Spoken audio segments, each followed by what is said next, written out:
Assalamualaikum warahmatullahi wabarakatuh. Pada hari ini kita akan membincangkan tentang seorang tokoh ahli falsafah moden, Friedrich Nietzsche, si pembunuh Tuhan.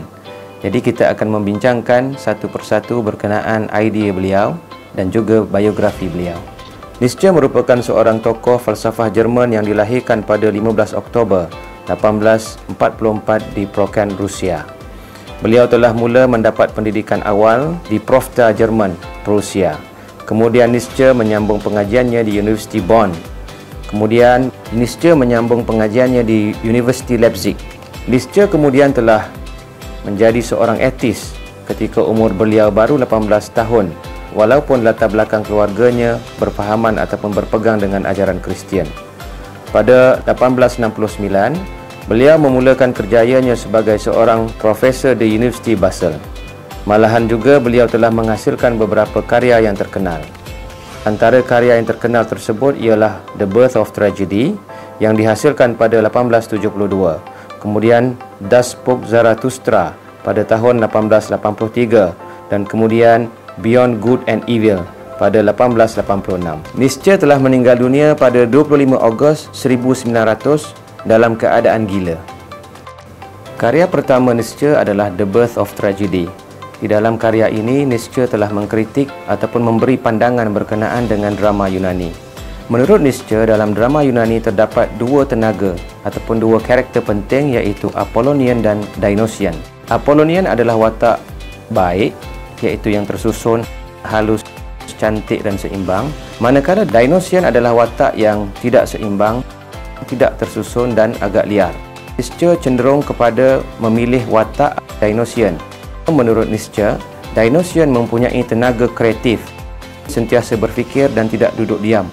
Idea kedua tentang Nietzsche kita akan lihat melalui karya beliau yang bertajuk Das Buch of Zarathustra. Watak Zarathustra merupakan juru cakap kepada pemikiran Nietzsche. Di dalam karya inilah beliau banyak mengkritik ajaran Kristian. Menurut Nietzsche, ajaran Kristian telah hilang peranannya dalam kehidupan manusia, dan di dalam karya inilah lahirnya terminologi penting, iaitu The Death of God, Tuhan sudah mati. Seterusnya, idea tentang pemikiran Nietzsche boleh dilihat di dalam karya beliau yang bertajuk Beyond Good and Evil. Di dalam karya ini, Nietzsche telah mengkritik kemoralan hamba. Kemoralan hamba bermaksud bahawa manusia melakukan sesuatu tindakan berdasarkan kepada apa yang telah ditentukan. Oleh yang demikian, Nietzsche mengajak semua orang supaya mempunyai kuasa yang dipanggil the will to power. Dengan kuasa, manusia boleh memilih, bertindak dengan pilihan sendiri dan tidak bergantung kepada kuasa lain. Ia juga mempunyai kaitan berkenaan dengan idea the death of God. Bila mana Tuhan mati, maka tidak ada apa-apa nilai yang kudus yang perlu manusia patuhi.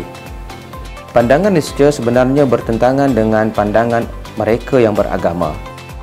Bagi orang-orang yang beragama, sudah tentu Tuhan ada. Apatah lagi bagi seorang Muslim yang berkeyakinan bahawa Tuhan itu satu dan Tuhan itulah ataupun Allah lah yang kita sembah. Oleh yang demikian, pandangan yang dibawakan oleh Nietzsche bertentangan dengan prinsip akidah umat Islam.